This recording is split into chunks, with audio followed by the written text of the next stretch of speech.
This isn't the video that I originally intended to make in October. And that's alright. Also, of course I know the title is hyperbolic. What is it, your first day on YouTube? Keep up. I'm returning to Sonic, almost exactly 2 years after I was last here. The way I see it, it's like rereading a favorite book. You read it again because things have changed in the interim, and a lot has changed since October 2 years ago. This won't be the last time I cover a game a second time, by the way. I'm Juliet Necro, a goth trans dork who makes videos for other goth trans dorks. I'm plotting my schemes wherever I go. They're perfect in every way. Sonic was not where this video was originally going to go, but this couldn't wait. It's important. As the Japanese cover of Sonic 2 says, don't just sit there and waste your precious time. When you want to do something, do it right away. Do it while you can. It's the only way to live a life without regrets. That's why this had to be now. Truth be told, I was having a horrible Monday on September 30th, and then it became a really meaningful evening, and that's why I decided to make this video. I was feeling really weighed down at the time. The video I had originally planned for October was much darker than this one, and spending too much time in that headspace was really getting to me, along with some temporary setbacks in my private life. I was feeling crushed under all of it. I went home after work and cried in my bed for an hour, but then I decided to do something unexpected. I've been thinking a lot about the idea of the inner child lately. I'm not a psychologist or a therapist or anything, but I've found the idea useful in understanding myself and practicing self-care. I've been grinding very hard on a lot of things lately. I've been neglecting my inner child, so I decided to do something for her.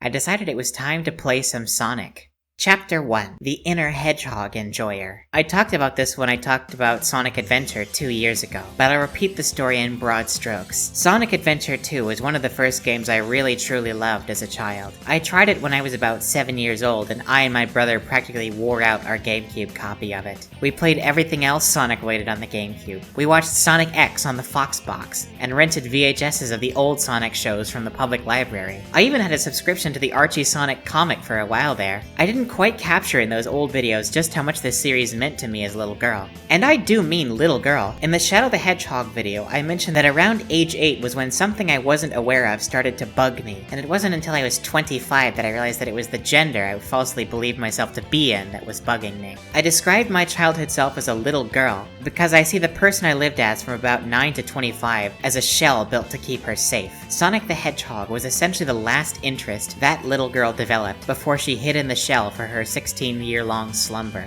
There have been a lot of times where I've been mean to that little girl and her outer shell in the past. How to think about one's past self is a challenge, regardless of whether a person is trans or not. Everyone has done things that they regret, but transition adds a whole extra wrinkle to it. I've had a bad habit for most of my transition so far, that I've been cruel to the girl in the shell. I berated her over not waking up sooner, for letting the shell behave in ways that are a bit embarrassing. Most of my friends have heard me express a desire to physically harm the shell she slept in were it possible. Here's the problem with treating your past self that way, though. Like it or not, that's still you. Within the shell, my true self was always there, waiting for the moment. For a while there, I tried to construct my identity around the idea that I was a completely different person than who I was pre-transition. It was an excuse to be cruel to the shell and the girl in the shell. Here's the problem with being cruel to your past self, though. Being cruel to your past self opens the door to being cruel to your present self. No matter who you are, how much you change, you're always informed by your past self in some way. Even if you got clonked on your head and lost all your memories like an RPG protagonist, you would still be informed by that experience, at the very least. I had a bad habit of blaming the girl and the shell for their mistakes, calling them cringe, or irritating, unworthy of love. The thing is though, my personality now is more similar to how it was than it is different. The big difference is that I have growing confidence, greater focus, more emotional intelligence, and deeper feelings.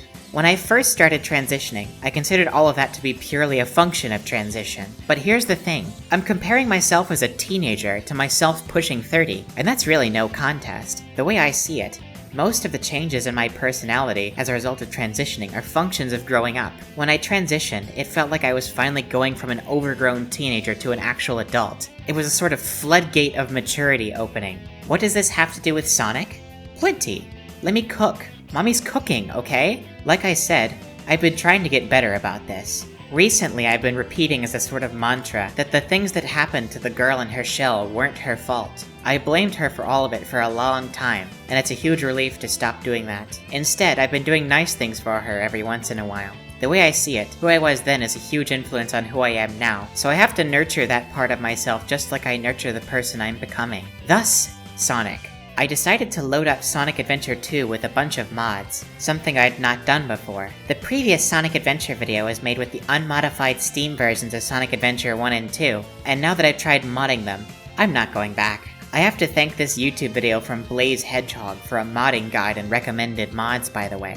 The mods I added fixed a lot of annoyances of the outdated Steam version, and make it as user-friendly as it was on the GameCube in 2002. They even changed the life icons back to the one from the original instead of the weird side profiles in the Steam version. Little things like that add up when playing a game is such a core part of your youth. I was just really happy to be playing these games again, and acknowledging that I was doing it as a kindness to my younger self. The intentionality of it made the experience more meaningful. I blasted through the game's hero story in about an hour and 40 minutes, since I know it so well, but I was grinning like an idiot the entire time. Later that same evening, I hopped in a Discord call with my friend Devo, and streamed the entire Dark and Last stories in one marathon 2-hour 20-minute session. That also added a lot to the experience. Having someone to riff with made it even better. Luckily for me, Devo was also a fan of these games as a kid, and we had a lot of fun sharing memories and talking about the characters and what they mean to us. Lastly, of course, when I got to the final boss, we had to belt out Live and Learn together, as is tradition.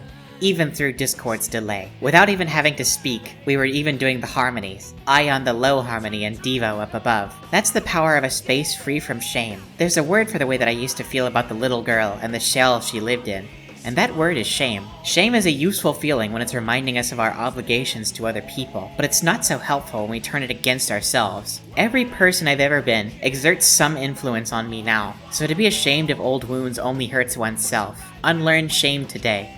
Sing a song from a Sonic game as loud as you can.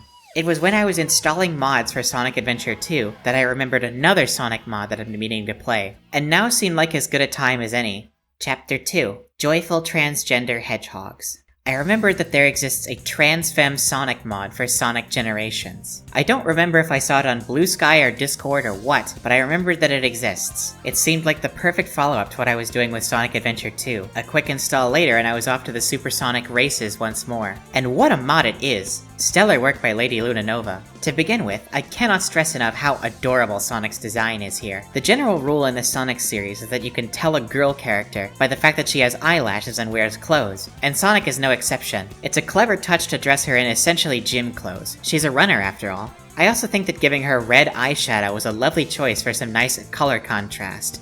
As a hazel eyes haver, I've been known to use red eyeshadow to accentuate the green in my eyes. Laurie Umbreon is also a fantastic voice for this version of Sonic. The voice she lends the character sounds very close to what a voice-trained version of Roger Craig Smith's Sonic might sound like, especially in mid-gameplay barks. This mod is still a work in progress. It's pretty much complete during gameplay, but not fully implemented yet during cutscenes. Meaning that in the in-engine cutscenes, modern Sonic speaks with Roger Craig Smith's voice. Even this is kind of cute in my opinion. I interpreted it as Sonic being too scared to try out her femme voice around her friends just yet, which is honestly just so relatable. That also implies that when she's most comfortable, and when she feels the most like herself, is when she's going fast as hell and saving the world, which I mean, that's Sonic. That's her whole thing. When you play Sonic Generations with this mod, it takes on a whole different tone. The boost gameplay style isn't my favorite, but I enjoy it from time to time. However, the boost gameplay style is when Sonic seems to be having the most fun. She whoops whenever you hit the boost button, which you do incredibly often,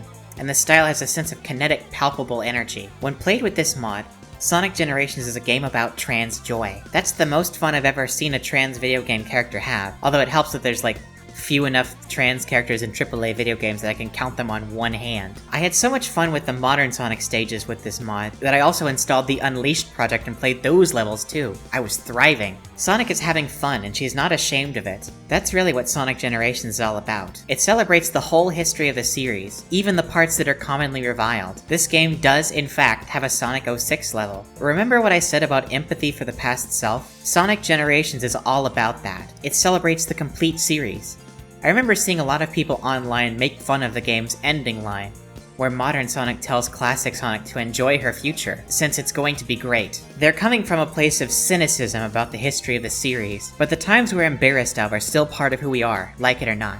It's better to learn to live with and maybe even celebrate parts of these things too. Naturally, that line carries even more weight with the trans femme mod, although it's not implemented for that scene yet. I've said before that I used to wish for the ability to time travel so that I could bully or injure my former self. That's not really true anymore. No matter what the Juliet of 2023 was saying, those people are still me. If I had the opportunity to meet my younger self, despite everything I've gone through, I'm not sure I could come up with better words for her than enjoy your future. It's going to be great. Chapter 3. Why people don't like hedgehogs, and why they should. Sonic the Hedgehog is a popular series, and yet also an infamous one. People make a lot of jokes at the expense of these games. I'm starting to understand why. There are 3 parts to the reason. 2 of them are simple, and the third is complex.